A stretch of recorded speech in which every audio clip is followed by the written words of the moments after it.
knowing that you didn't want to come back, because often I mean, I will say for my group, I was with Laura and I was with, where are you? Carol, right there.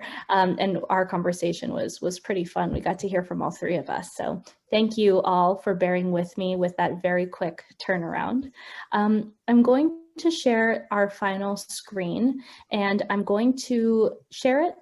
We're going to talk about it briefly, but really what I'd like to do is take the screen down after a while so we can just look at each other and have the conversation, and I'll copy and paste the questions into the chat.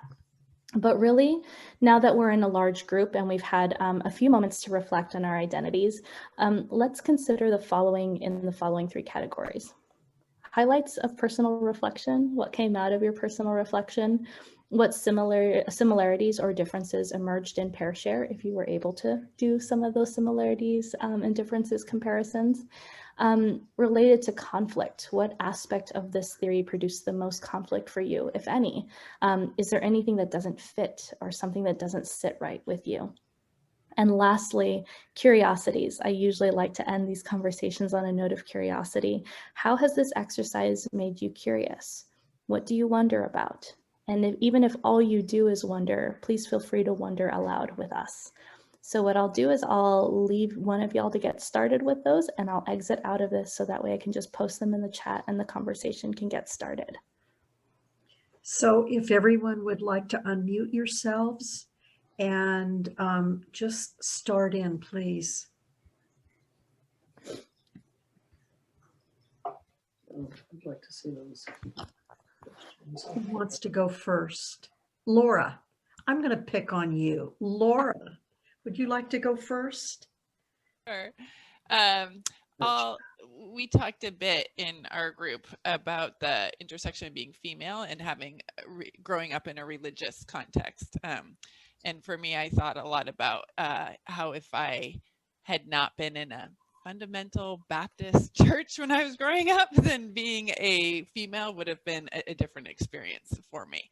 And then both Carol and I think discovered we both aspired to be pastors, but that was not open to us as women in our religious traditions. Interesting. Carol, since you were in that, do you want to pop in? Okay. My computer has wonky connections, so if I disappear, it's not because I took myself out, but the machine just does that sometimes.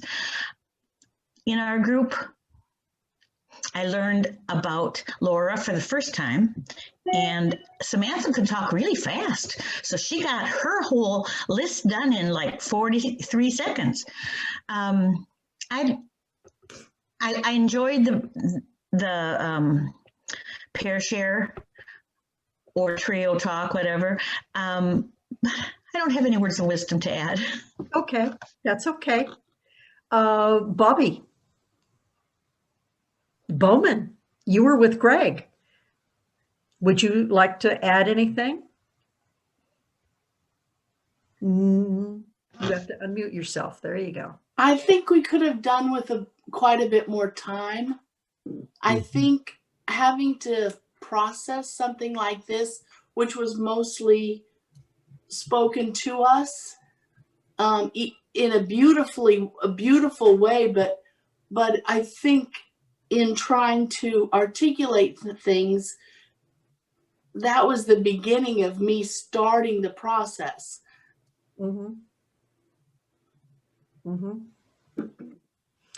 Gail or Dawn, do you have any comments? Well, I agree with Bobby that then remembering what was up there on that screen and what different points we might have needed to cover was difficult. And with a senior brain, sometimes we don't remember everything that we should remember, and it makes us crazy. So, yeah. It's definitely a topic that will leave with thinking about this tonight. We will definitely leave and process it. It was, yeah, as Fred said, it's really heavy. Yeah.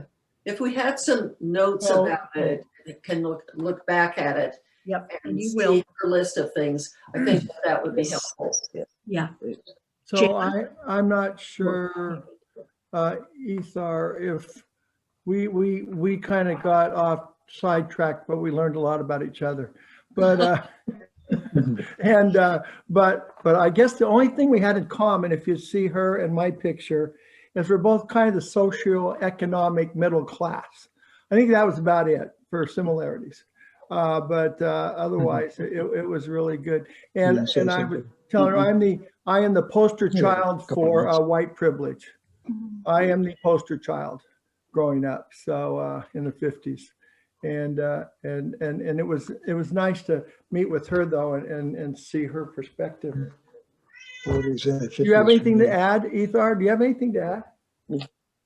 It was just so fun hanging out, David. I will say that in terms of my identity, I mean, it's super complex, but I think one thing that I always have to remind myself is the Afro-Arab aspect of it. Just because, Sudan, where I was born, is the only Black Arab country. And so there's like a lot of layers of intersectionalities and identities that people either accept or reject about who they are. But it was so much fun hanging out with David. Yeah, it was a good conversation. Yeah, it was good. Yeah. Sammy, I'll let you take it home here. Yeah, sure. No, thanks, y'all. I especially appreciate the feedback about making sure that things are available in the chat, because I did forget that when we go into breakout rooms, y'all don't have the screens and you didn't have the slides. So thanks for that reminder. Next time I'll make sure to put it in the chat, or at least give you an opportunity to screenshot and have something to work off of. Something that I'm hearing from folks is that beyond the joy of spending time with one another is also the ways in which similarities don't dictate connection. Just because you are similar doesn't mean that you're going to be more close, and just because you have no similarities in common doesn't mean that you still can't build that same relationship. I'm especially appreciative of Ethar and David and the way that you connected in the space that you had together. And ultimately, that is the lesson that we walk away with intersectionality, that the multiplicity of our identities should be a bridge through which we connect, not a way in which we harm one another. And the ways in which we understand one another should also be considered gifts through which we can open our eyes, broaden our horizons, widen our lens. And it's my hope that in subsequent conversations, when you engage the word intersectionality, when you think of how intersectionality applies to you, you now have a much more complex, much more nuanced way to experience the world. Thank you so much for your time. Thank you for your engagement, and I hope you have a wonderful rest of your evening. Thank you. Thank you, Samantha. Thank you so Nice much. job, Samantha. Excellent job. Excellent job. And before I let Fred close this out, I just would probably want to say, I would want to end where I started, and that is that the federal initiative that was launched today on equity, racial equity in this country needs to include the concepts of intersectionality. And that'll keep our privilege in check. It'll increase inclusion and fewer people will be left behind. And it's going to help us really make sure that we uphold the values of justice and equity. So, outstanding job, Sam.